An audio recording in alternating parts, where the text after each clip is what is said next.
l'image. Et donc on va commencer cette... Alors, je dis quelques mots de cette audition de Giacomo. Merci infiniment d'être là. Cette audition devait avoir lieu en novembre dernier au lieu unique. Il y a eu quelques épreuves, quelques accidents traversés par Giacomo Parinello ici présent, mais il est de retour parmi nous, ce dont on se réjouit. Je dirais un mot aussi de ta recherche, de ton travail, de ton enseignement, juste pour que vous situez. C'est un processus, le projet que je porte avec l'Institut d'études avancées, pour celles et ceux qui ne sont pas impliqués dans le projet ici et qui sont en salle. C'est un travail de recherche et également qui passe par des performances publiques, par des moments publics, et aussi par une recherche d'un comité citoyen, donc, qui est constitué ici de celles et ceux qui sont assis sur des sièges marqués d'une petite appui-tête blanc. Voilà. Qui sont donc 12 citoyennes citoyens des environs de Nantes, qui ont différentes formes d'implication dans différents types de métiers, et qui, avec nous, étudient la possibilité de, un jour, donner le statut de sujet de droit à des écosystèmes, ce qui se fait dans d'autres régions du monde, ce qui se fait maintenant en Espagne, avec une lagune. Et donc, c'est la forme que prennent ces temps publics, j'emploie le terme d'audition, parce que c'est comme si on était dans une forme d'audition qui tend vers une loi à venir. Comment est-ce qu'on pourrait changer les lois, et comment est-ce que ces changements de loi permettraient de repenser nos liens avec des milieux, et notamment des rivières. Donc ça, c'est le cadre général. Et en novembre, il y a eu déjà 2 auditions. Une qui avait pour titre « Le travail de la Terre », et c'était avec un chercheur en sciences de la Terre qui s'appelle Jérôme Gaillardet et également une scientifique qui s'appelle Gaëlle Charon. Et l'un et l'autre évoquaient avec nous la manière dont les entités de la nature, on parle parfois d'entités non humaines, travaillent de manière biophysique, thermodynamique. Elles œuvrent à l'habitabilité de la Terre, elles produisent de la vie. Je reviendrai sur ces expressions. Et c'est un travail de vie qu'on a plus ou moins effacé dans nos sociétés humaines au fil d'un long processus de modernisation, où on s'est rendu en quelque sorte inattentif ou négligent à l'égard de ce grand travail de vie. Et on a eu un rapport, on a développé un rapport très instrumental. Giacomo parlait du film. Effectivement, l'assèchement des marais, c'est le fascisme italien, c'est un rapport, rendons-nous maîtres et possesseurs de la nature, instrumentalisation, etc., assèchement, en passant à côté des autres, de ce travail de vie dont je parlais. Donc c'était le travail de la Terre. La deuxième audition était avec un historien des techniques et de l'environnement, qui s'appelle François Jarry, et il parlait du travail animal et végétal, la façon dont le travail animal, notamment, a été mobilisé dans les révolutions industrielles du 18e, 19e siècle. Donc en fait, toujours pour mettre l'accent sur cette manière que nous avons eue au fil de l'histoire de la modernisation d'utiliser les forces terrestres de manière très instrumentale en déconsidérant ce grand travail de vie. Voilà, donc ça c'est le cadre général. Et la troisième audition, nous la faisons ici, au cinématographe, elle a pour titre « Le travail des rivières ». On aurait pu également l'intituler d'ailleurs « Le travail de l'eau » dans le cadre des bassins versants et des rivières, ou ces veines de la terre. Mais voilà quel est le cadre général. Et je commence par une question très directe, et je dirai ensuite, je te présenterai plus avant Giacomo, mais à chaque fois, au début de ces auditions, on demande de choisir une image. Donc j'aimerais que tu commences par me dire pourquoi cette image. Oui, merci. Laisse-moi quand même dire que je suis très heureux d'être ici avec quelques mois de retard par rapport au moment où était prévu mon audition. Donc cette image représente le grand barrage d'Assouan en Égypte. Et je l'ai choisi pour 3 raisons principales. La première, c'est pour ce qu'on voit directement. Ce que vous voyez là, c'est une partie du barrage, et notamment en bas, à votre gauche, on voit l'eau sortir avec une puissance incroyable. C'est la pression générée par le barrage, il y a une vanne ouverte, clairement, et on voit l'eau sortir en voit vraiment la puissance de l'eau, la force de l'eau, l'énergie de l'eau et de cette rivière de manière très forte dans cette image. On entrevoit aussi l'appareillage qui est conçu et construit pour extraire cette énergie, pour la transformer et ensuite pour l'amener au loin. Vous voyez des pylônes électriques c'est une première manière de penser ce qu'on peut appeler la mise au travail de l'eau. L'idée que l'eau et les rivières sont mises au travail, que leur énergie, leur force, leurs propriétés chimiques sont mises au service de manière instrumentale, on pourrait le dire aussi effectivement, pour les besoins des sociétés urbaines, industrielles et aussi de l'agriculture. Donc ça c'est un peu la première raison pour laquelle j'ai choisi l'image, c'est pour cette visualisation vraiment au premier degré de la force de l'eau. La deuxième, c'est parce qu'en fait le barrage, ce barrage en particulier, ce grand barrage d'Assouan, il est aussi emblématique des principaux facteurs qui ont justifié la mise au travail des rivières dans l'histoire.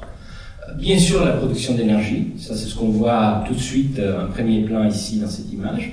Et en fait, l'histoire du grand barrage d'Assouan, c'est aussi l'histoire de au moins 3 autres raisons derrière la mise au travail des rivières, derrière les grands aménagements des rivières.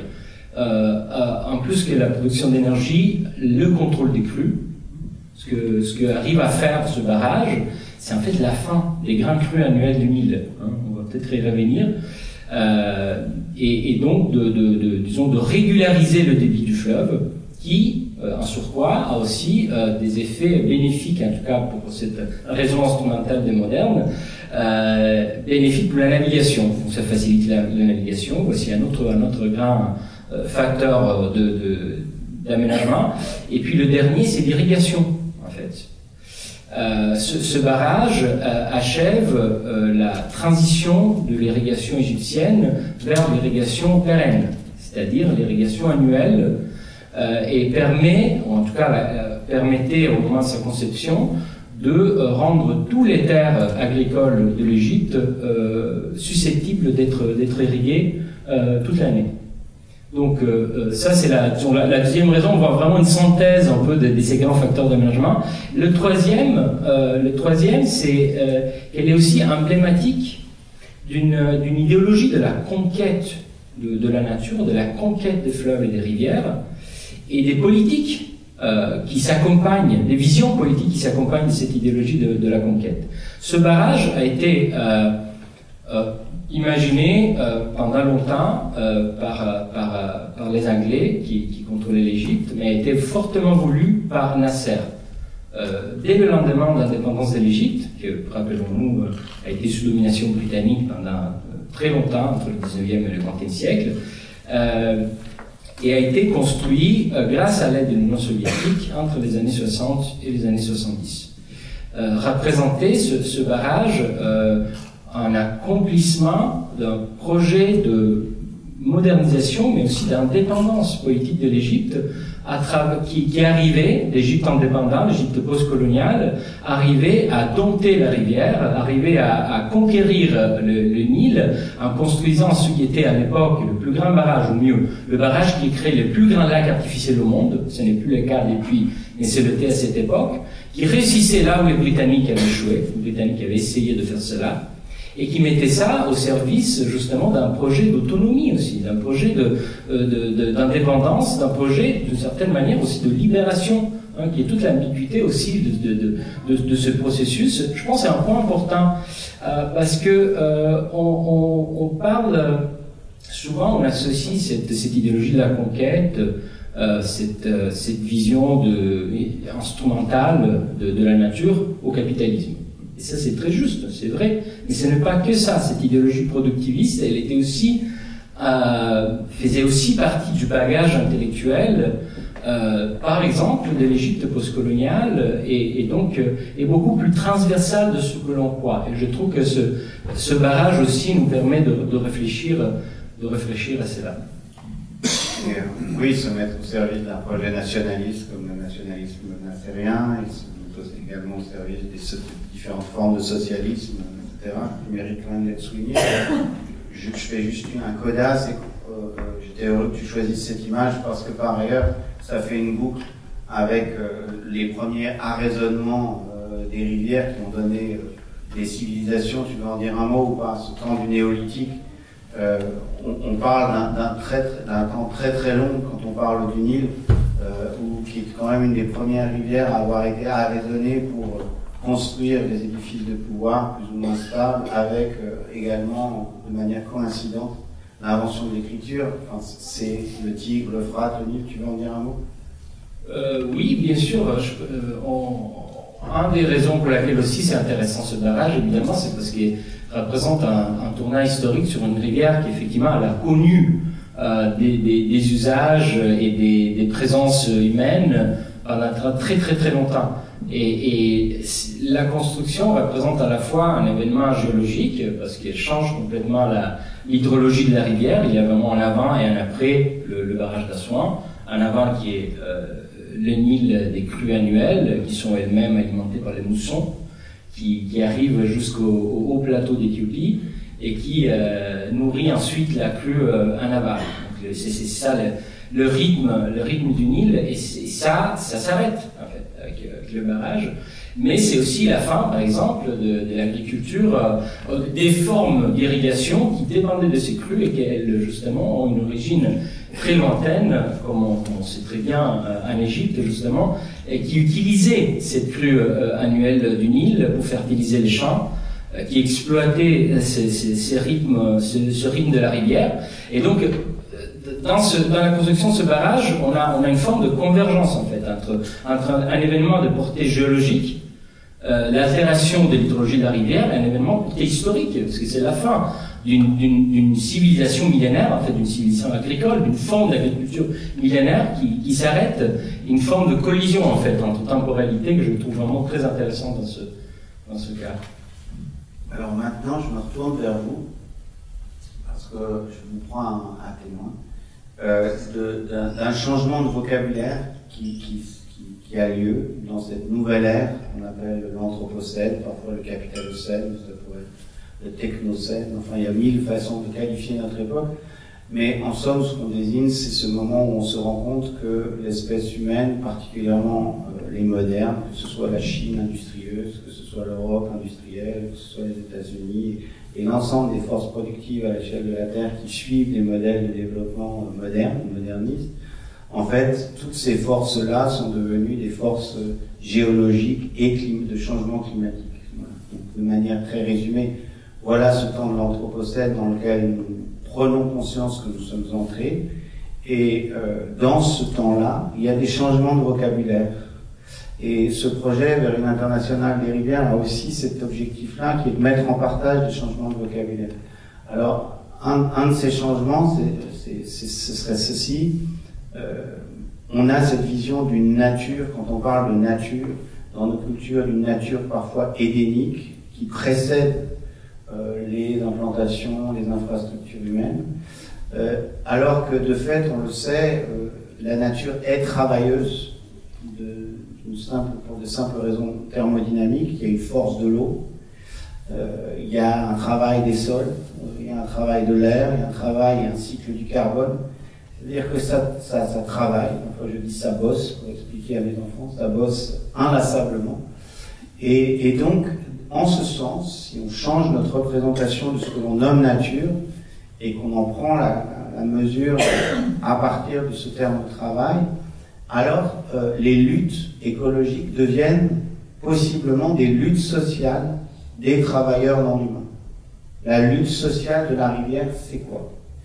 Alors, en ce sens, Giacomo, je te posais cette question, aussi pour poursuivre ça, en étendant au-delà du Nil, est-ce que tu peux nous raconter, puisqu'il y a cette dimension d'historien, je vais d'ailleurs dire un mot, donc Giacomo Parinello, historien de l'environnement, spécialiste de l'histoire de l'eau et des fleuves, titulaire d'un doctorat en histoire à l'université de Sienne et d'une HDR, qui est une habilitation à diriger des recherches en histoire de l'université de Paris, Panthéon-Sorbonne, et tu enseignes au centre d'histoire des Sciences Po Paris, où il y a beaucoup d'agitation en ce moment.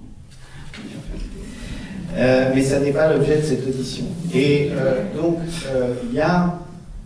on aimerait un peu connaître par ta voix l'histoire de cette exploitation des forces travailleuses non humaines, de la nature, selon ta discipline. Et pendant nos entretiens préalables, tu disais, c'est vrai que les méga-barrages marquent un tournant dans cette histoire. Donc j'aimerais que tu nous donnes un peu des jalons, des étapes principales de cette histoire.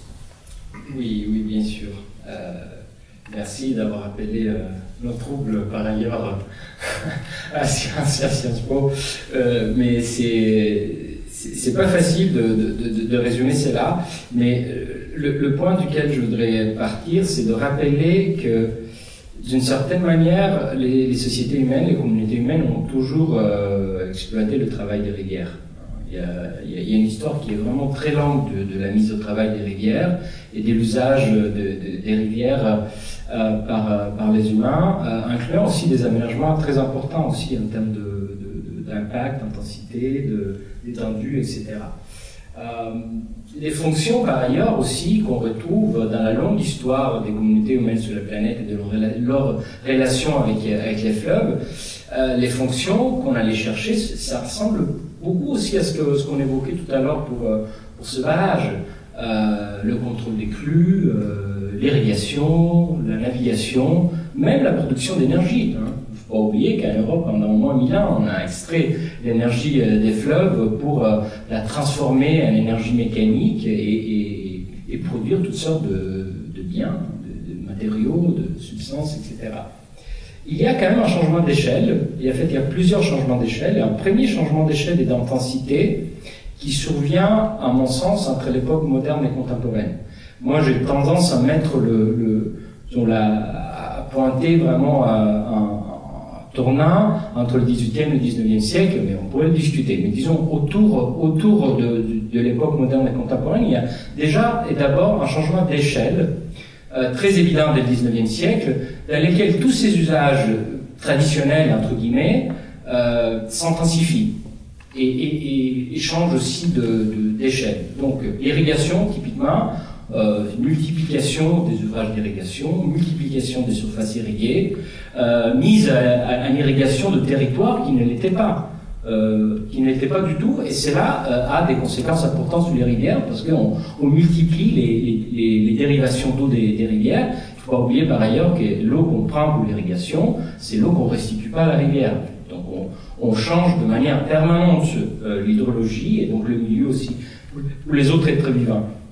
La navigation, même chose, change profondément avec l'arrivée de la navigation à vapeur, dans les rivières aussi, qui demande de lits beaucoup plus profonds et un débit beaucoup plus homogène pour être sûr de pouvoir naviguer l'année longue. Et là, ça aussi, ça amène à une intensification, un accroissement des interventions sur les rivières. Tout cela déjà évident du 19e siècle, à la fois l'irrigation et la navigation. Et aussi le contrôle des crues qui devient plus ambitieux. On multiplie les digues, les endiguements. Tu évoquais plus tôt cet après-midi les endiguements, mais en fait, il y a une multiplication, une intensification des endiguements en tentative vraiment de resserrer les rivières dans des lits stables, supprimer des méandres et essayer d'obtenir des protections parfois de manière, je trouve, un peu fantasieuse, insubmersible, donc des protections totales qui mettraient qui permettraient aux rivières de toujours rester dans leur lit. Donc déjà tous ces changements-là provoquent quand même des effets visibles déjà au XIXe siècle en Amérique, en Europe, dans les empires coloniaux européens. Un autre grand changement d'échelle, et là j'arrive à la question des barrages que tu évoquais, un grand tournant, c'est le développement de l'hydroélectricité. Pourquoi? Parce que, bien sûr, on pouvait toujours extraire l'énergie des fleuves, déjà avant, avec les moulins à eau, les rues qui permettaient de capturer l'énergie kinétique des rivières et la convertir en énergie mécanique, bien sûr, on savait faire ça déjà, mais on ne pouvait pas transporter cette énergie. L'énergie était limitée, son usage était limité au lieu de production. Il n'y avait pas de transmissibilité géographique. L'hydroélectricité représente une véritable révolution parce qu'elle permet non seulement d'extraire l'énergie, de la convertir dans un format très aisé au transport et de la transporter très loin. Donc la transporter jusqu'au centre de consommation, qui sont les villes et les industries croissantes. Ça, c'est un tournant qui arrive au début du XXe siècle.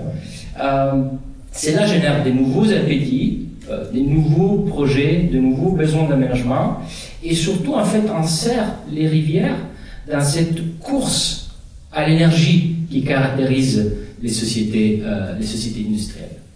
Une course à l'énergie que, par ailleurs, se nourrit aussi évidemment des énergies fossiles, de toutes sortes d'énergies. Mais ce qu'il arrive avec ce tournant, c'est que les rivières elles-mêmes sont aussi prises dans cette course à l'énergie, et donc il y a une accélération et une multiplication des aménagements et des interventions sur les fleuves et les rivières du monde entier, qui se traduit, entre autres, dans le besoin de régulariser les débits.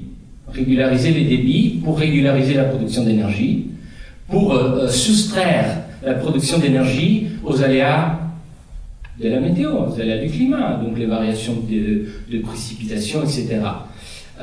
Et c'est donc tout en facilitant, j'oubliais un point important, tout en facilitant la compatibilité entre les usages énergétiques et les autres usages, qui dans beaucoup des rivières étaient déjà importants. C'est une histoire d'accumulation. C'est pas une histoire de substitution. On continue à utiliser l'eau pour l'irrigation, mais on rajoute aussi la production d'énergie.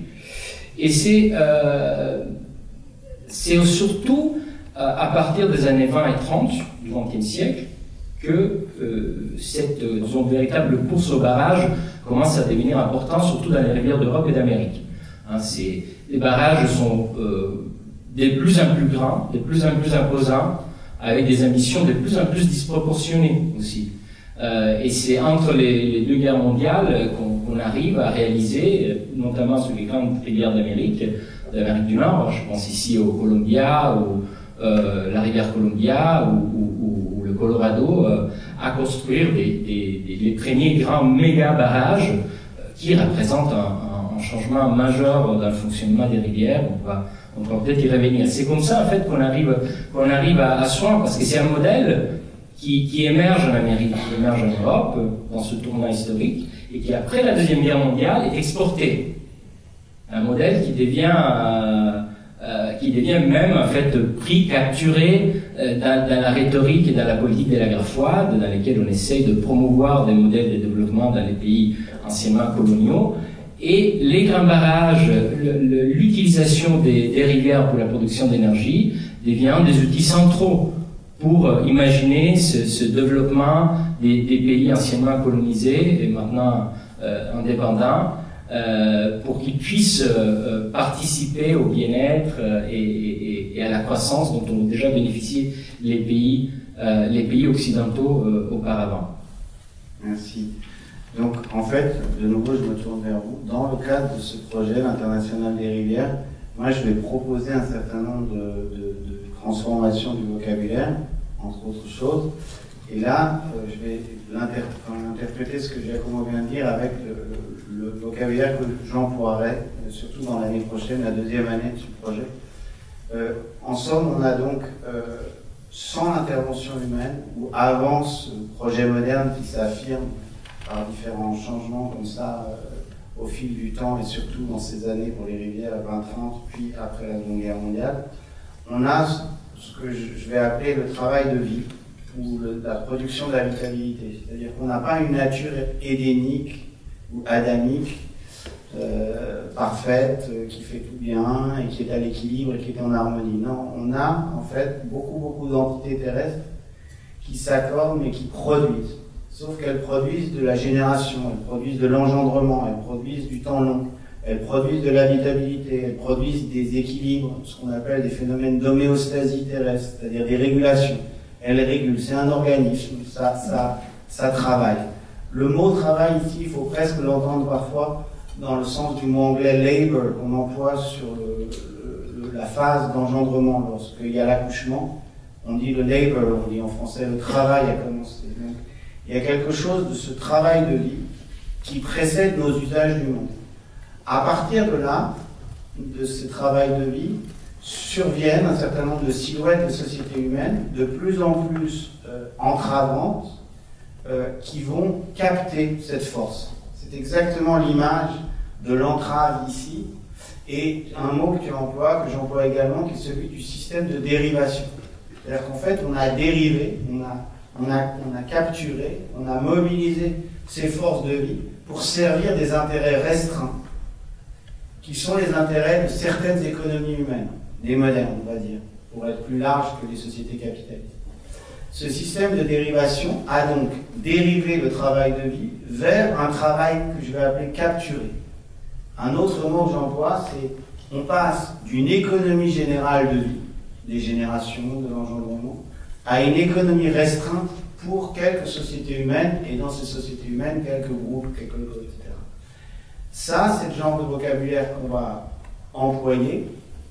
Et la situation dans laquelle on est, en fait, et c'est là où, dans ce schéma-là, que vous allez retrouver l'année prochaine à l'automne, cette capture donc, du travail de vie vers le travail restreint, capturé, c'est en introduisant ce dont on a déjà parlé, qui est ce matin, enfin en début d'après-midi, qui est les droits de la nature, que je vais vous proposer un schéma où on rebascule du travail capturé vers le travail de vie.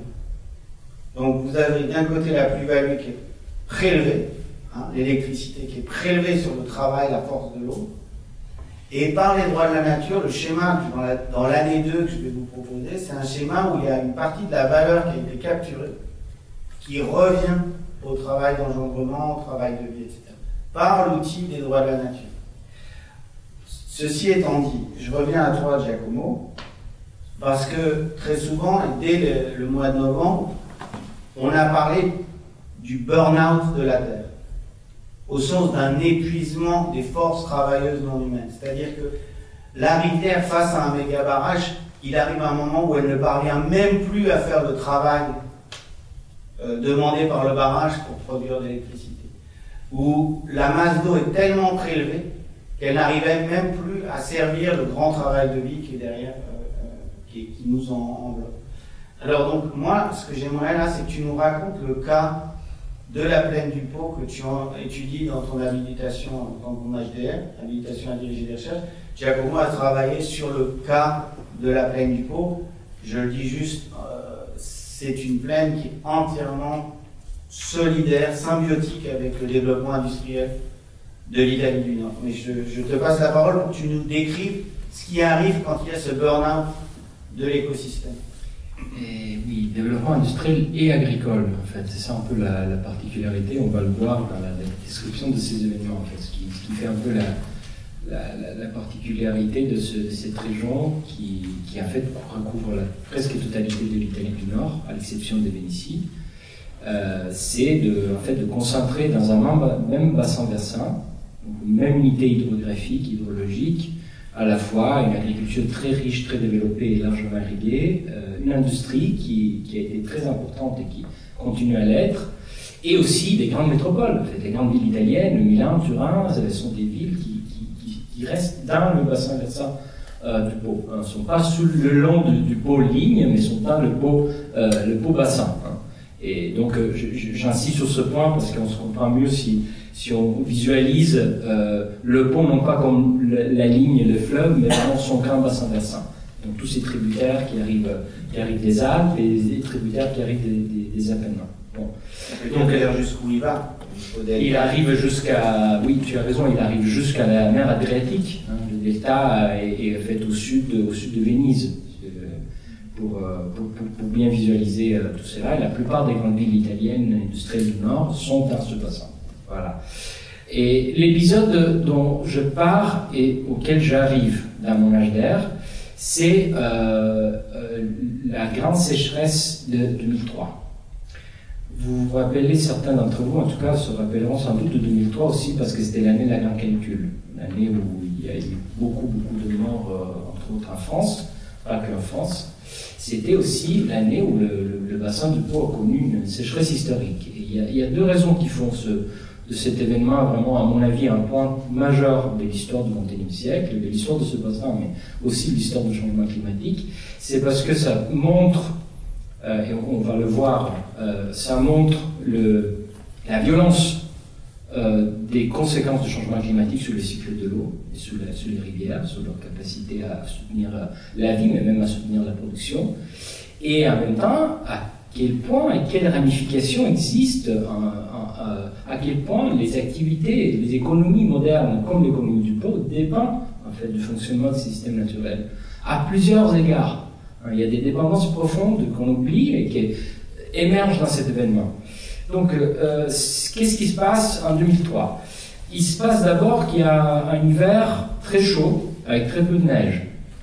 Le Pô, comme le Rhône, dont on a vu quelques images, des belles images en fait cet après-midi, c'est un fleuve dont le débit, surtout les débits au printemps et l'été, dépend largement des précipitations de neige pendant l'hiver. C'est la fonte des neiges au printemps et à l'hiver qui alimente les débits, surtout du côté des Alpes.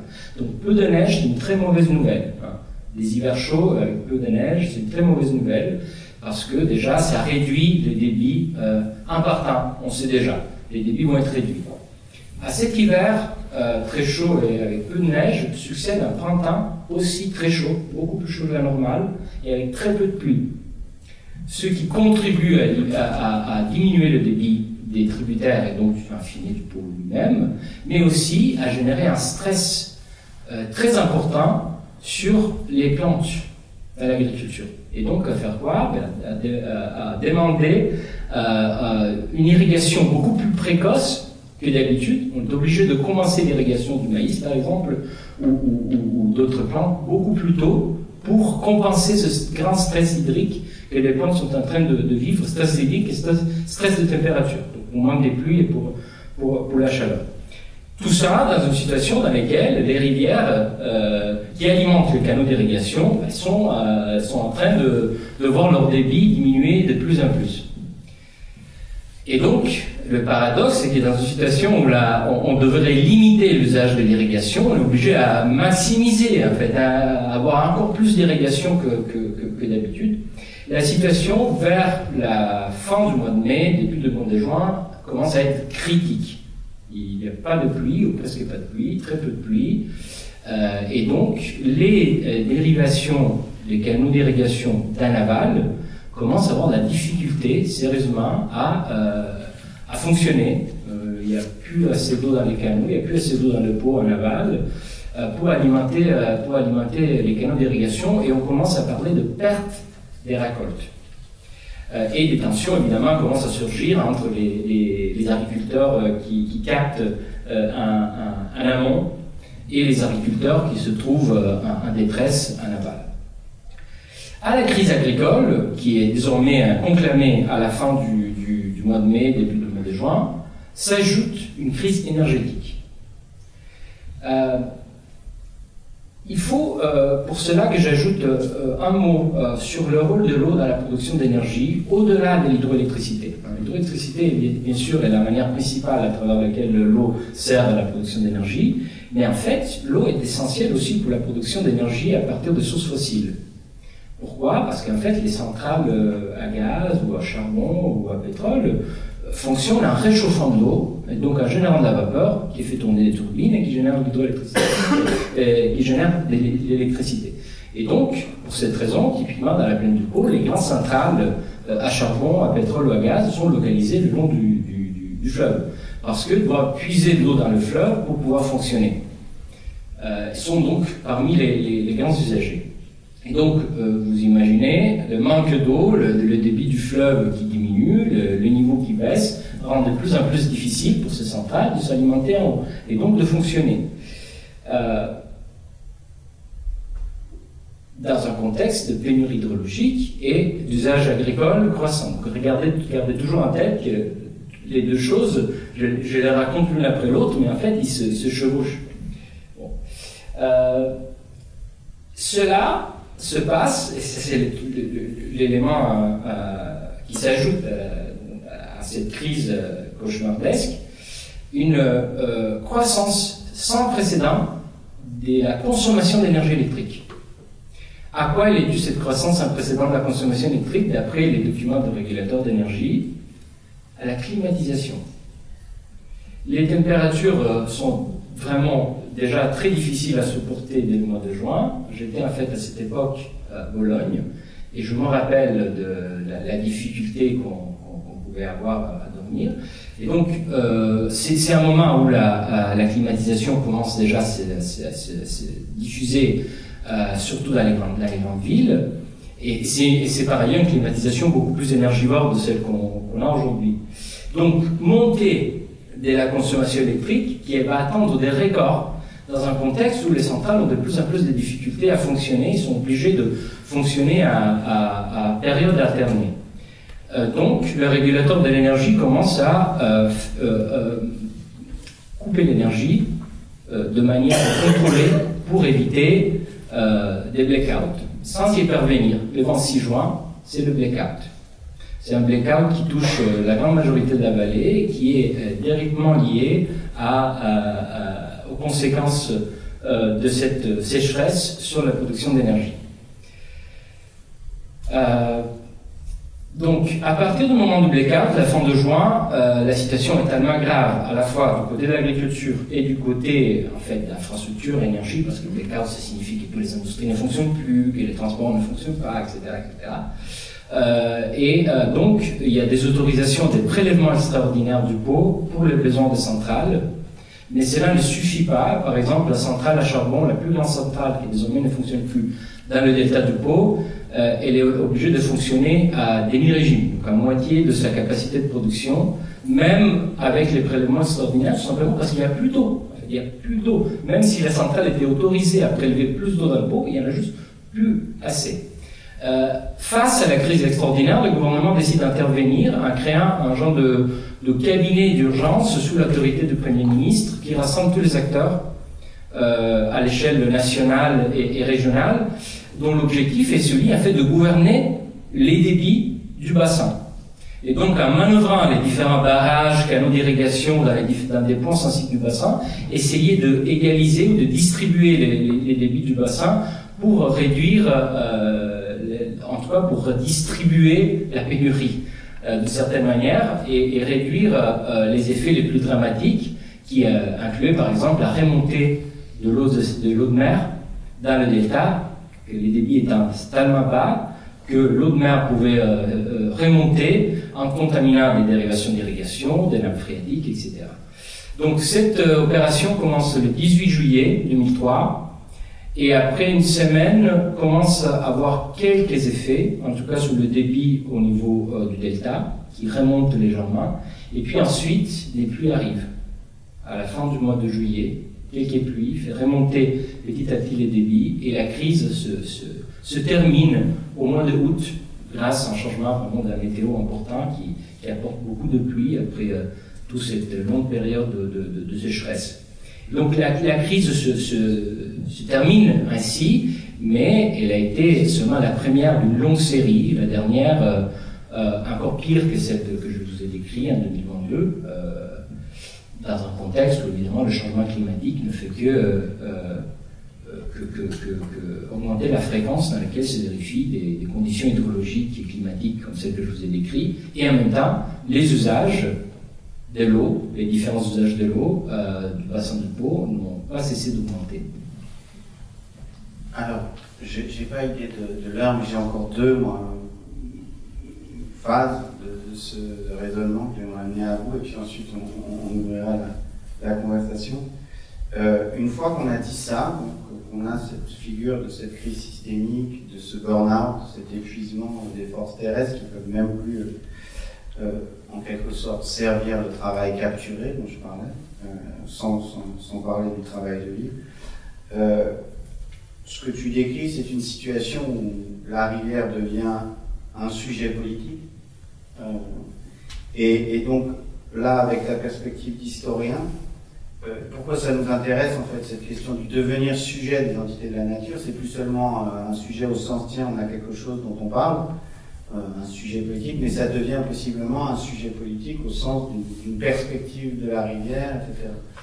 La petite méditation que j'avais en t'écoutant, c'est que ce monde que tu décris là, au moment de la crise, c'est un monde qu'on va appeler d'ingénierie bioclimatique permanente. C'est-à-dire en fait des instances humaines qui règlent et régulent, et c'est aussi le terme que j'employais tout à l'heure, de fleuve, de rivière cyborg.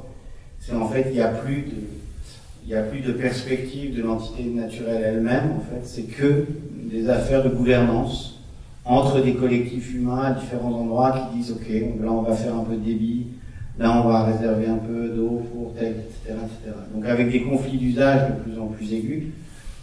Et moi, ce qui m'intéresse dans les droits de la nature, je pense qu'on l'a un peu vu au fil du projet, mais je le dis pour celles et ceux qui n'ont pas suivi les étapes précédentes, c'est que soudain on se pose la question de la perspective propre de l'entité de la nature, donc du travail de vie. Donc, voilà. Donc toi, de ton point de vue d'historien, comment ça se constitue ce sujet? Brièvement, je te demande de ne pas être trop long là-dessus, parce que c'est vrai qu'on est déjà passé dessus, mais comment est-ce que dans les régulations, tout d'un coup, progressivement, on voit émerger cette figure d'un bassin versant qui devient, pas encore une personne, mais déjà un sujet? Oui, dans ma lecture, en tout cas, qui est une lecture qui se fonde, il faut l'avouer, il faut être, se fonde sur l'étude surtout des rivières urbaines, en fait, urbaines américaines. Donc, en fait, moi, j'étudie ces traditions-là. Il y a sans doute d'autres manières de penser cette généalogie. Et en tout cas, la généalogie que je suis capable de tracer, c'est une généalogie dans laquelle les sciences ont joué un rôle très très important. Dès le 19e siècle, et ici je pense surtout à une science en particulier qui est l'hydrologie. L'idée qu'on pouvait penser à un rapport entre précipitation, débit à l'échelle d'un territoire, que cela pouvait expliquer le fonctionnement d'une rivière, en fait, le débit d'une rivière, l'hydrologie d'une rivière, c'est une idée assez ancienne. C'est une idée qu'on retrouve chez des auteurs, des experts des rivières, des savants, des philosophes, dès le XVIe siècle, même avant. Et d'un autre côté, l'hydrologie en tant que science de la mesure, de la quantification, c'est une science aussi très, très ancienne, en Italie. Vous me pardonnerez de revenir sur ce cas, mais qui est un cas dans lequel, à la plaine du Pô, il y a une histoire très très longue en fait, d'aménagement, d'intervention et de conflits d'usage. L'hydrologie a connu des développements très précoces, une tentative de développer des équations, des modèles, des groupes de mesure, etc. Donc une histoire très longue de ça. Mais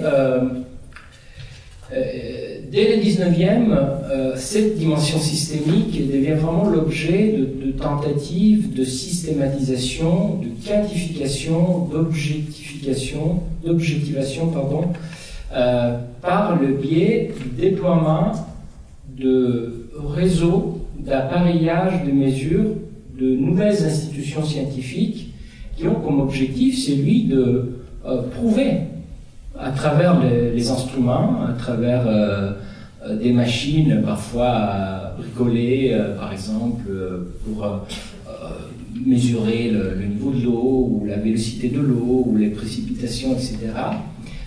Tout un appareillage qui sert à démontrer qu'effectivement, il y a des liens mathématiques, quantitatifs, entre les différentes portions d'un bassin versant, qu'il y a effectivement des liens entre les tributaires en amont et ce qui se passe dans les fleuves en aval, qu'il y a des liens entre ces différentes parties et les précipitations, et donc, en fine, qu'il existe quelque chose comme un bassin versant, hein, qui est une unité, tout au moins une unité hydrologique, qu'on peut penser, qu'on peut matérialiser par le biais de ces mesures, de ces nouvelles descriptions, en fait, au final, descriptions de liens entre différentes parties, entre différents phénomènes. Ce qui est intéressant, c'est que ces mesures, ces réseaux, ces infrastructures, ces appareillages se développent dans les cadres de ce qu'on pourrait appeler des sciences d'État. C'est surtout les sciences des ingénieurs, en fait. Les sciences des ingénieurs qui sont en charge au XIXe siècle de penser ces nouvelles entités, de les décrire, de les mesurer. Dans la plupart des pays européens, à partir de déjà la première moitié du XIXe siècle, souvent au sein du ministère des Travaux publics, parfois c'est le ministère de l'Agriculture, il y a des services qui sont mis en place de hydrographie, on l'appelle parfois hydrographie, hydrométrie, hydrologie, dont l'objectif est précisément de tracer, en fait, de cartographier les liens d'interdépendance qu'il existe et qui permet de matérialiser le bassin. Et le fait que ça se fasse dans ce cadre-là, c'est lié aussi aux objectifs de ces descriptions, qui ont comme but celui d'optimiser l'usage des rivières, de faciliter la maximisation de la mise au travail des rivières pour les besoins humains, de prévenir, ou en tout cas de résoudre, d'arbitrer des conflits d'usage, grâce à la possibilité de quantifier les débits, de cartographier leur distribution dans l'espace. Et donc, in fine, se propose le bassin aussi comme objet de gouvernance. Ce n'est pas qu'un objet scientifique, ce n'est pas qu'une nouvelle description du monde, c'est aussi un objet qui est constitué en même temps en tant qu'objet de gouvernance, sur lequel décider, sur lequel l'État doit intervenir. Et c'est pour ça que j'insistais sur le fait que c'est des sciences d'État. C'est dans le cadre de l'administration étatique que ces savoirs se développent et que ces nouvelles descriptions émergent. C'est sur ces savoirs qui se consolident tout au long du XIXe siècle et qui sont désormais structurés en des services, en des publications même régulières, des bulletins, etc., des cartographies des bassins, etc. C'est sur ces savoirs que s'appuie l'émergence d'une véritable politique des bassins versants, effectivement, en continuité avec ce projet qui est un projet à la fois scientifique et politique. L'idée étant, derrière cette politique du bassin versant, de penser les aménagements, l'agriculture, la production d'énergie, la navigation, la protection des crues, tous les facteurs que je vous décrivais tout à l'heure, à une échelle intégrée, à l'échelle précisément du bassin versant, pour les rendre compatibles avec eux et justement pour maximiser, pour optimiser l'usage des rivières et de ce qui est constitué en tant que ressource, c'est-à-dire l'eau. Et c'est dans ce cadre que sont créées, entre les deux guerres, les premières institutions qui correspondent en fait à ce projet de politique de bassin, ce projet de maximisation des ressources, à ce projet de développement, des institutions de bassin versant qui sont vraiment des institutions fluviales dans le sens du terme.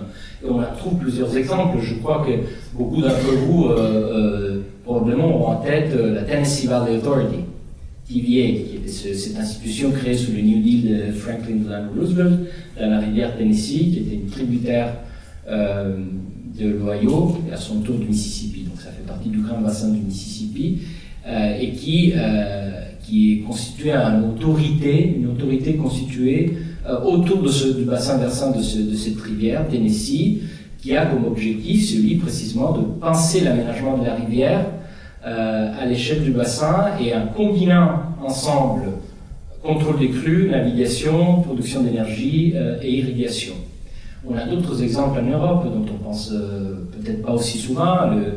Dans les années 20, quelques années en fait avant même, une décennie presque avant même la création de la TVA, en Espagne, dans l'Èbre, on crée la Confédération hydrographique de l'Èbre, qui a le même but, qui est une institution à l'échelle du bassin et qui a comme objectif celui d'optimiser les usages, de planifier l'usage de la ressource en eau. C'est des modèles de gouvernance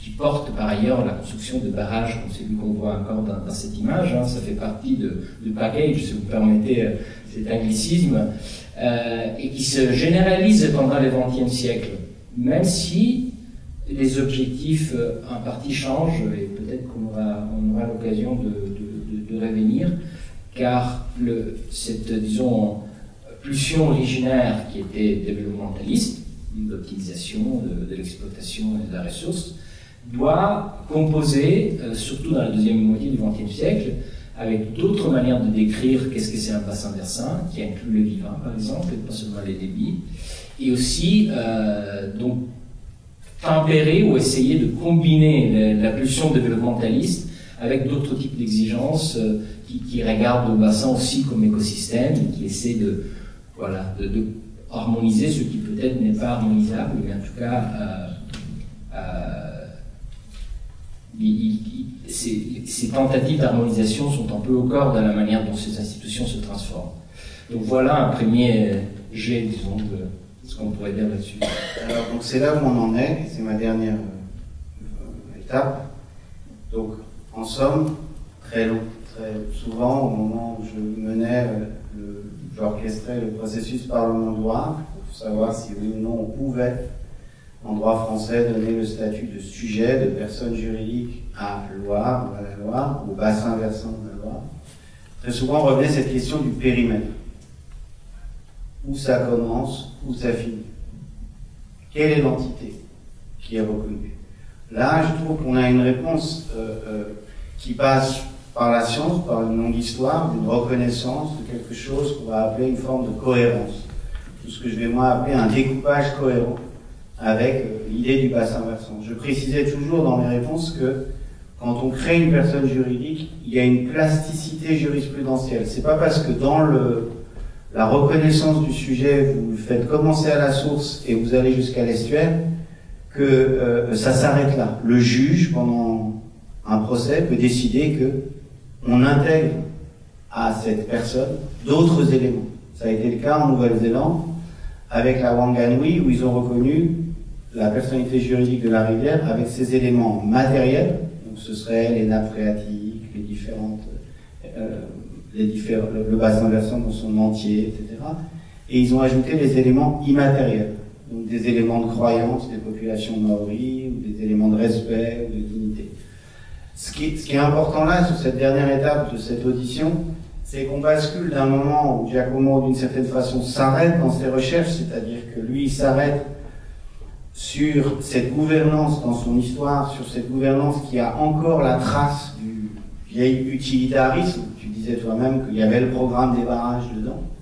Et en fait, tu pointes déjà le changement de culture dont on a besoin, qui permettrait, avec mes termes, de focaliser autrement, c'est-à-dire de prendre une perspective non humaine pour ce périmètre, pour ces bassins versants ou pour d'autres formes d'écosystèmes terrestres. Je lis maintenant une charte de rivière, tirée des textes juridiques, qui donc vont ajouter cette perspective propre non humaine à ce sujet politique qui a mis longtemps à émerger, y compris de manière scientifique. On n'est pas passé en fait sur le fait que par ailleurs, avant la science, avant l'hydrologie, et encore aujourd'hui dans certaines cultures, il y a d'autres accès à la reconnaissance d'un sujet politique, des éléments d'ancestralité, des éléments animistes, des éléments, etc. Mais on l'a vu dans d'autres auditions, donc je ne reviens pas là-dessus. Là, je viens citer une charte des rivières. Je la prends, c'est un long texte, donc je vais très vite. J'en suis à un point 3 d'un long texte, établit que tous les fleuves et rivières, et je vais te demander ce que tu en penses, doivent posséder au minimum les droits fondamentaux suivants. Là, je le dis parce que vous allez entendre que très souvent aussi c'est une question qui est soulevée, qui dit « Ah, mais ce seront quand même des humains qui vont représenter la rivière, et donc on aura un biais humain et utilitaire. » Sauf que si on lit les chartes, vous allez voir, c'est une perspective de la rivière. Les droits fondamentaux suivants. Le droit de s'écouler librement. C'est pas la perspective humaine. Le droit de s'écouler librement, c'est la perspective de la rivière. Le droit de remplir ses fonctions essentielles dans son écosystème. Ça, c'est le travail de vie. C'est pas le travail capturé. Ses fonctions essentielles, c'est pas... On pourrait dire que c'est produire de l'électricité, on peut dire aussi non. C'est juste produire de l'habitabilité. Le droit de ne pas être pollué, le droit d'être alimenté par des aquifères durables, le droit à la biodiversité indigène, ça c'est un point douloureux, mais on pourrait y revenir, et le droit à la régénération et à la restauration. Et je vais plus loin, et je m'arrêterai là parce qu'il ne s'agit pas d'être trop long, affirme que les gouvernements doivent envisager de mettre hors service tous les barrages dépourvus d'un objectif social et écologique impérieux. Donc ça, c'est à l'interprétation des juges. Qu'est-ce que impérieux? Est-ce que ça, c'est impérieux? Moi, j'ai pas la réponse, hein, mais en tout cas, elle se pose, et je vous le lis, le texte, simplement vous faire sentir que c'est une perspective non humaine. Et que toute nouvelle construction de barrage ne doit se produire que lorsque cela est nécessaire pour atteindre un objectif social et écologique impérieux qui ne peut être atteint par d'autres moyens raisonnables. Ça, entre les mains d'un juge, ça peut donner le permis ou l'autorisation de construire un barrage, comme ça peut donner une décision qui dit ben non. Ça, on n'en a pas besoin. Mais en tout cas, dans ces chartes, il y a la reconnaissance donc de ce manquant, c'est-à-dire de la perspective propre de l'écosystème.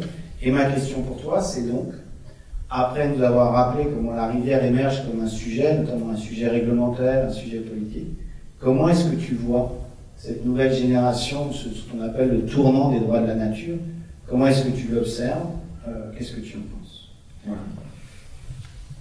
Je l'observe sans doute avec sympathie, dans le sens où je trouve que c'est des développements très intéressants, de la manière de penser la politique des fleuves, au fond.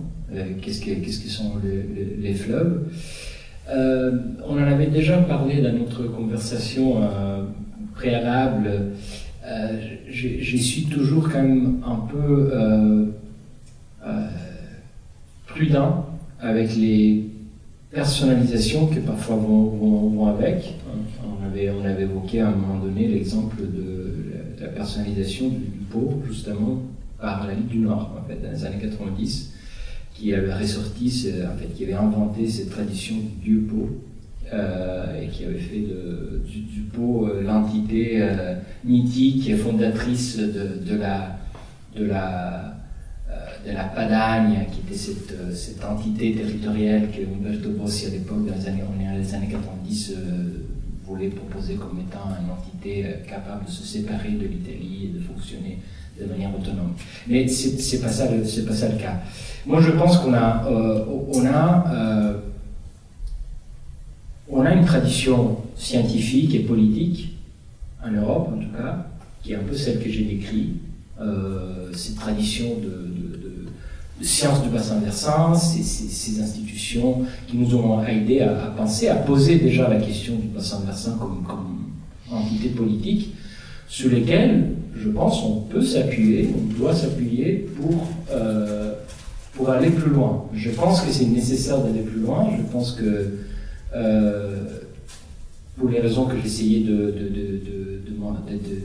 d'expliquer tout à l'heure, il y a cette origine développementaliste et productiviste du modèle du bassin versant, mais il y a aussi d'autres généalogies dans ce modèle qui, à mon avis, on a intérêt à faire ressortir. Il y a le modèle a eu des évolutions, il y a des ambiguïtés, et des ambiguïtés fécondes. Je disais très rapidement, dans la deuxième moitié du XXe siècle, à la fois il y a des nouvelles descriptions de qu'est-ce que c'est un bassin, et il y a aussi des nouvelles requêtes pour des politiques différentes, qui correspondent à ces nouvelles descriptions. Et c'est là où il y a, à mon avis, une tension, une ambiguïté intéressante qu'il faudrait exploiter. Les sciences ont vraiment élargi de manière très importante notre compréhension de qu'est-ce que c'est un bassin par rapport aux hydrologistes, aux ingénieurs, pour lesquels le bassin versant, en fait, c'est un système de débit. Il y a rien d'autre. C'est des débits complètement dépourvus de vie.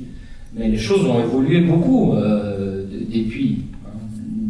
D'autres sciences ont enrichi notre compréhension, la biologie, l'écologie, la géochimie, qui nous apprend comment les fleuves jouent un rôle aussi dans les cycles du carbone, les communautés microbiennes qui participent aussi de cette richesse qui est l'écosystème fleuve et qui jouent un rôle hyper important, par exemple, dans la manière dont les rivières sont capables ou pas d'absorber, de processer l'azote ou les phosphates qui ensuite se retrouvent ou pas dans la mer. Donc, les sciences nous ont donné aussi déjà une description beaucoup plus riche sur laquelle on peut s'appuyer justement pour revendiquer des droits comme le droit à pouvoir mener ce travail d'engendrement, pour utiliser ton langage. Et d'un autre côté, il y a eu des politiques, des mouvements politiques dans la dernière partie du XXe siècle qui se sont appuyés sur ces nouvelles formes de description de qu'est-ce que c'est un bassin pour revendiquer précisément un changement de direction vis-à-vis à cette pulsion de développementaliste, à cette maximisation de l'exploitation de la ressource en eau, pour sortir justement du réductionnisme du fleuve débit, prendre en compte ces diversités, protéger ces diversités, et peut-être sortir d'une vision purement anthropocentrée de qu'est-ce qu'est la fonction de la rivière. Sans doute c'est pas assez, donc je suis très, comment dire, je regarde avec sympathie l'idée d'essayer de penser à quelque chose d'autre et de plus, mais je pense qu'on a quand même intérêt aussi à s'appuyer sur cette tradition scientifique, institutionnelle et politique pour aller plus loin. Et peut-être que j'ajouterais juste un point. Je pense que si on devait faire une liste des droits de la rivière, comme celle que tu as mentionnée, je pense qu'il y aurait aussi le droit à ne pas voir son eau détournée par l'irrigation. Ce que je veux dire par là, c'est que c'est juste, et moi je suis le premier à mettre en avant l'importance et la centralité des barrages comme entrave, mais il ne faut pas oublier que l'irrigation a des conséquences très néfastes aussi sur les rivières. Pour la raison très simple que je disais tout à l'heure, c'est-à-dire que l'eau de l'irrigation, elle n'est pas restituée à la rivière. Elle va sans doute après jouer d'autres types de fonctions, certaines de production pour les êtres humains, mais évidemment aussi dans l'agriculture irriguée, il y a des formes de biodiversité, et donc je ne veux pas proposer une vision manichéenne de l'agriculture irriguée comme étant purement le royaume de l'artificiel, mais c'est de l'eau qui ne revient pas à la rivière. C'est de l'eau qui est détournée, c'est de l'eau qui s'en va ailleurs, qui ne revient pas. Et donc peut-être qu'il faudrait aussi penser à cette question de l'agriculture aussi, qui rend les choses en même temps très délicates. Parce que les besoins impérieux, c'est vrai que, bon, on laisserait ça au juge de décider qu'est-ce que c'est impérieux. La production alimentaire, je crains que ça va être plus difficile à arbitrer, même encore plus difficile que la production d'énergie, où on peut imaginer des formes de sobriété. Sur la production alimentaire, je crains que ça va être un peu plus difficile. Pour moi, c'est la grande leçon du cas d'étude, en tout cas sur lequel je me suis concentré. C'est pour ça que je me permets de porter cette question à votre attention. Merci infiniment, Giacomo. Tu finis sur un point qui reviendra, je parle au Conseil des témoins dans des discussions, j'espère bientôt, une question centrale que j'appelle l'opposabilité, la résistance ou l'opposabilité réelle de ces perspectives autres, qui puissent nous dire non. Je vais évoquer dans le dialogue avec notre théologien. C'est quoi cette opposabilité à construire? Comment est-ce qu'on la construit? Comment est-ce que la rivière dit non à un certain nombre d'usages? Je passe le micro et je reviendrai à ce point épineux auquel je suis très sensible, surtout dans le contexte européen, des mythologies ethnicisantes avec folklore, dans un contexte de renationalisme. Je suis très sensible, ça s'est posé sur la question Parlement de Loire à un moment donné, donc on y reviendra cette manière, mais je passe le micro. Qui veut y aller? C'est toujours un moment. Voilà, Laurent Devine. Merci beaucoup, et puis je voulais revenir rapidement aussi sur ce très beau court-métrage. En effet, on est complètement... J'y reviens parce que c'est un peu contre-point l'histoire que vous m'avez racontée derrière. Je me disais, c'est vrai que, je ne sais plus si c'est Camille ou vous qui l'avez évoqué, mais cette histoire d'un paysage aquatique qui existait, qui n'existe plus. En tout cas, c'est vrai qu'on retrouve chez Pasolini cette nostalgie, la description de quelque chose qui est en train de bouger. Et ça, c'est aussi bien sur les banlieues populaires, les faubourgs du périurbain, évidemment, on ne parle pas dans ces termes-là, mais aujourd'hui, on voit ça. Puis il a aussi décrit sur la longue route de sable, quand il fait dans les années 60 le grand tour en voiture, c'est un journal qui le commande, je crois, et il raconte aussi les transformations littorales de la même manière. Et donc c'est vrai que cette histoire de chanson du marécage, du temps du marécage, Je ne sais pas si ça a fonctionné comme ça pour d'autres témoins, là, pour le coup, mais moi je me suis rappelé que dans les années 80, ça vous donne un petit peu une idée d'où je parle, de quand je parle, dans des espaces de campagne, dans le nord de la France, j'habitais là à ce moment-là, on pouvait encore trouver des choses de ce genre. Alors c'était des étangs. J'ai pas mal passé l'été dans les étangs de la Somme et dans des sociabilités un peu de ce genre d'ailleurs aussi. Et je l'évoque parce que ça m'a assez marqué derrière. J'ai eu du mal à me défaire de ce que ce film m'a évoqué moi-même sur une autre période. Et ça serait intéressant qu'entre nous, on décrive d'ailleurs des moments de ce Pasolini racontant les années 60, ce film. On a pu le connaître aussi dans d'autres espèces d'espaces plus récemment. Et pas seulement sous la pression des grandes métropoles, ou parce que c'est vrai qu'il y a Rome pas loin, etc. Ailleurs, ça a pu peut-être perdurer. Là, c'est vrai, comme je l'ai mentionné. Sinon, merci pour cet échange. Moi, j'avais peut-être une question ou remarque, c'était sur cette histoire du bassin versant comme objet de science, objet de gouvernance. Et je ne sais pas ce que vous en pensez, on dit peut-être aujourd'hui, c'est que ce qui nous manque, c'est comme objet de sensibilité, c'est-à-dire qu'un bassin versant, voilà, comme disait Camille tout à l'heure, où est-ce que ça s'arrête, c'est intéressant quand on prend conscience que même loin, le cas de la Plaine du Pau, il est intéressant aussi, vivant, c'est la Plaine du Pau, et pour autant, le Pau n'est pas là. Quoi. Donc, est-ce que, c'est bien pour nous de réfléchir à ces vecteurs qui permettent aussi d'accompagner la multiplication des sciences écologiques qui permettent d'enrichir, il y a plus que l'écologie, merci d'avoir rappelé tout ça. Et pour autant, aujourd'hui, on a un vrai continent des sciences pour l'ingénieur. Merci de nous avoir rappelé aussi, sciences d'État, où on l'oublie ça aujourd'hui. Peut-être qu'on met plus d'argent dans les sciences pour l'ingénieur que dans les SHF. Et pourtant, c'est sûrement là qu'on a beaucoup plus besoin de savoir pour enrichir cette expérience. Donc, voilà, je me disais objet de science, objet de gouvernance, et puis quel vecteur pour sensibiliser un bassin versant. On peut peut-être prendre plusieurs comme ça, et une parole qui circule. Si tu peux noter. Quelqu'un d'autre? Brièvement sur merci pour cette intervention, mais pour réagir ou rebondir sur ce que disait Laurent dans un film de Pasolini qui date de 2 ans après, La Ricotta, qui est un court-métrage qui se passe à peu près dans le même type d'espace. On voit déjà l'avancée de la ville et cette espèce de nature qui est plus vraiment non plus irriguée, mais déjà une sorte de terrain vague où les enfants continuent de jouer. Alors là, il y a un tournage de film, il y a des gamins totalement mains là, qui s'agitent autour pendant tout le film, et on voit aussi la silhouette très nettement de cette ville qui a gagné, de ces espaces industriels et de ces catégories de population italienne industrieuse là, qui sont venues, qui sont déjà plus nulle part, qui sont ni campagnards s'ils l'étaient, ni véritablement habitants de la ville parce qu'elle n'est pas encore constituée, mise en réseau. Quoi. Et c'est stupéfiant la vitesse de cette transformation parce que les films ont été tournés probablement à 1 an et demi, 2 ans de distance grand maximum. Alors là, moi, le film a évoqué plein de choses, on parlait des étangs, etc. Moi, je suis né dans une famille, d'un côté des marins-pêcheurs du Pouliguen et de l'autre des gens d'un milieu rural du lac de Grandlieu. Et bon, moi, les rivières, c'est toujours un peu un pied dans la mer, un peu dans la rivière, mais surtout dans la rivière, parce que c'est des espaces qui me fascinent beaucoup plus, et peut-être plus mystérieux, explorés, ou méandreux que ne l'est la mer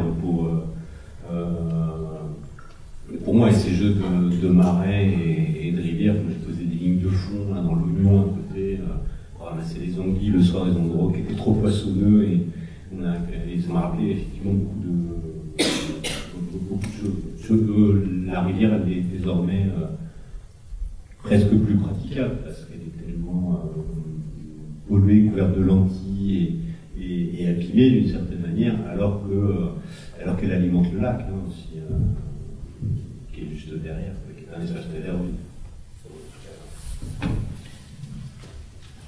Quelqu'un d'autre?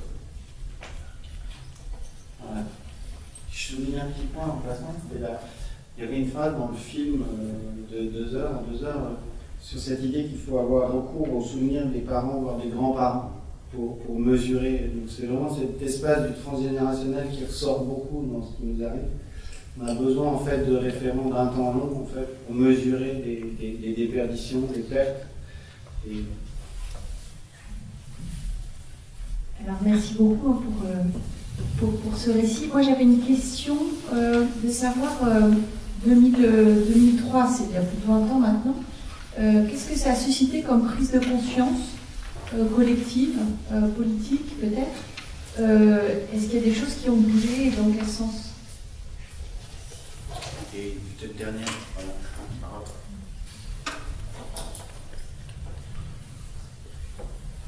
Voilà, merci.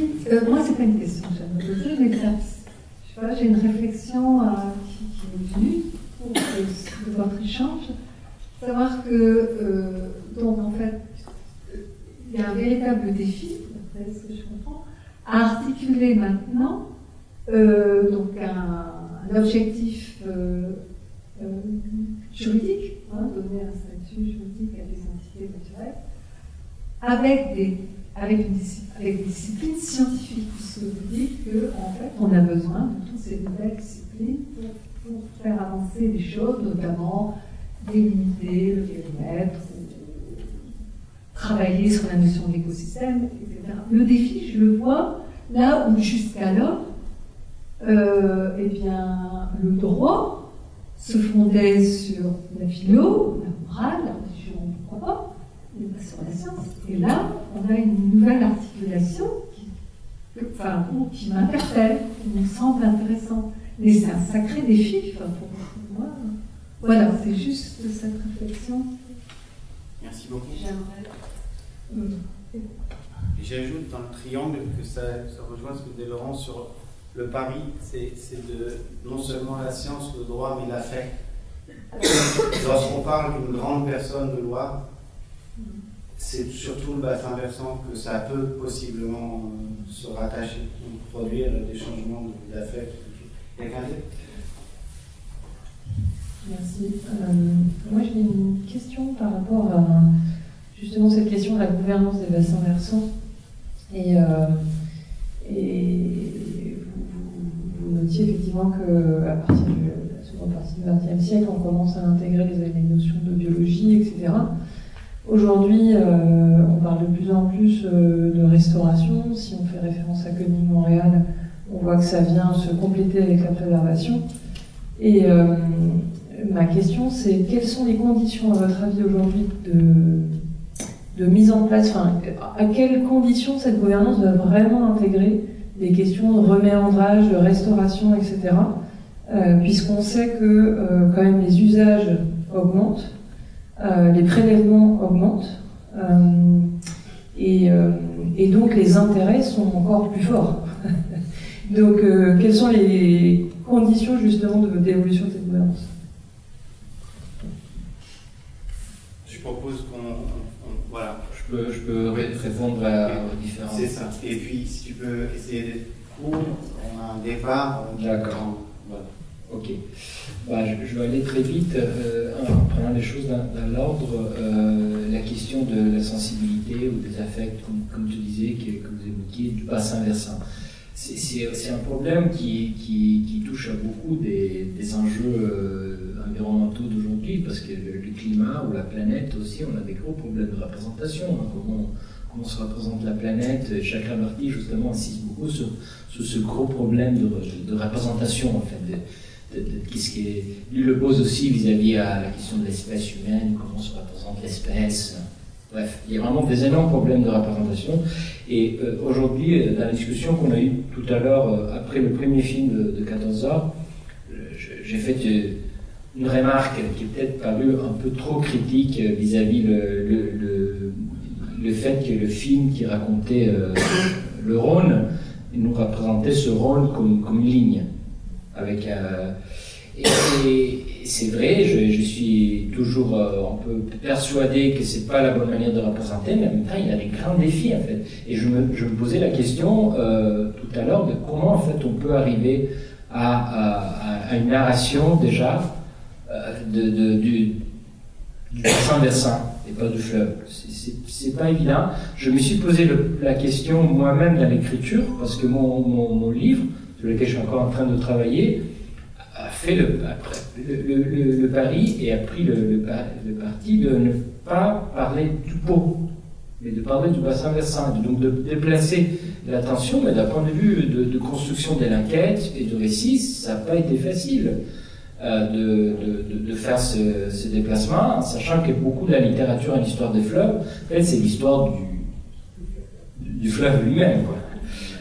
Qui donne une idée aussi narrative, même dans un cadre historiographique. Donc c'est pas facile, et je pense que la dimension narrative, c'est une des manières par lesquelles on peut parvenir à cette forme de sensibilisation, c'est un problème de représentation pour moi. Et il y a effectivement un écart entre cette dimension sensible qu'on voit dans le film de Pasolini, que vous évoquiez aussi dans vos expériences respectives, et le bassin versant. Mais il y a quand même, si on prend un peu d'auteur sur la question, il y a des moments où il y a quand même eu des formes d'émergence ou de matérialisation des liens du bassin versant. Et je pense, par exemple, dans le cas de mon histoire du Pô, un événement vraiment en tournant, plutôt une séquence d'événements qui était un tournant dans l'émergence du bassin versant comme vraiment un jeu politique, avec vraiment un soutien aussi plus large de l'opinion publique derrière, c'était les crises d'eutrophisation de la mer Adriatique.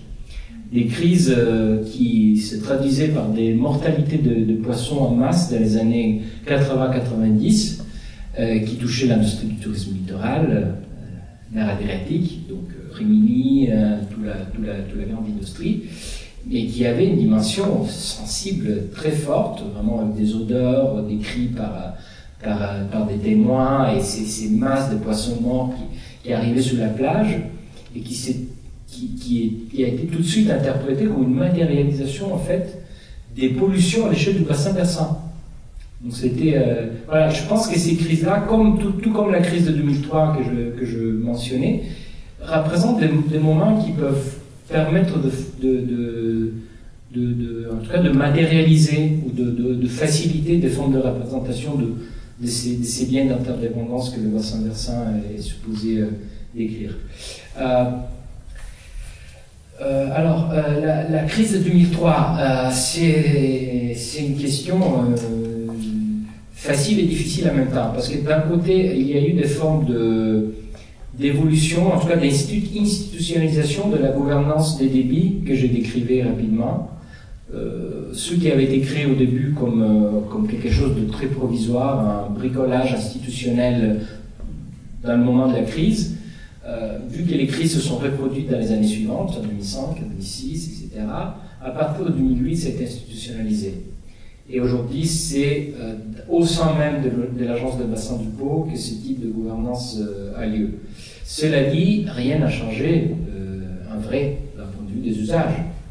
Et là, ça rejoint la question que vous posiez. On est encore totalement dans un paradigme de croissance, de développement, d'intensification de l'eau. Et je réponds en même temps à votre question.